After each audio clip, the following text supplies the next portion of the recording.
बेळगावतर्फे मनापासून नमस्कार. या ठिकाणी आम्ही सतत 5व्या वर्षी इंटरनॅशनल काईट फेस्टिवल साजरे करीत आहोत. हा इंटरनॅशनल काईट फेस्टिवलचा प्रोग्राम चालू करत असताना दरवर्षी आम्हाला गोवा टुरिझम डिपार्टमेंट यांचं सहकार्य लाभलेलं आहे.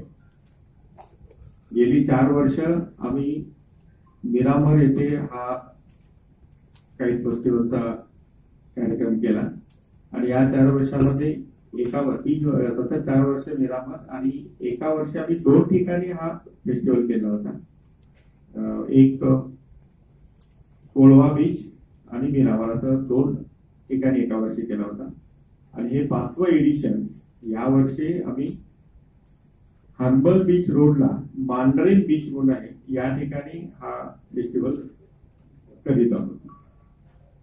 टुरिझम डिपार्टमेंटचं असं म्हणणं झालं की गोव्याच्या प्रत्येक भागामध्ये हा फेस्टिवल पोहोचला पाहिजे आणि गेली सतत 4 वर्ष आम्ही मिरामर बीच इथं हा फेस्टिवल केल्यामुळं या वर्षापासून हा फेस्टिवल म्हणजे या वर्षी पर्टिक्युलरली मांडरे बीच या ठिकाणी करावा असं त्यांनी विनंती केली.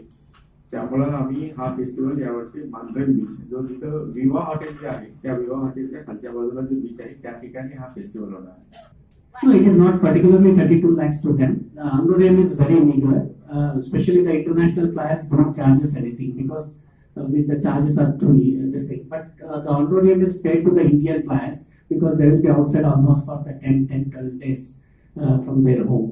That's very meager. But the organization cost is that. What I have told you is not about the flyers. It is the cost for the total entire organization of the event because we do at Goa, Belgaum as well as at Hubli. So that's a cost. But the flyers, as such, we do not have any cost. And here we can appeal on behalf of your media. If really anybody is willing, we can conduct kite workshops. Last 2 years we have conducted the workshop also on the beach side in Miramar, where people can come and learn the skills of the kites.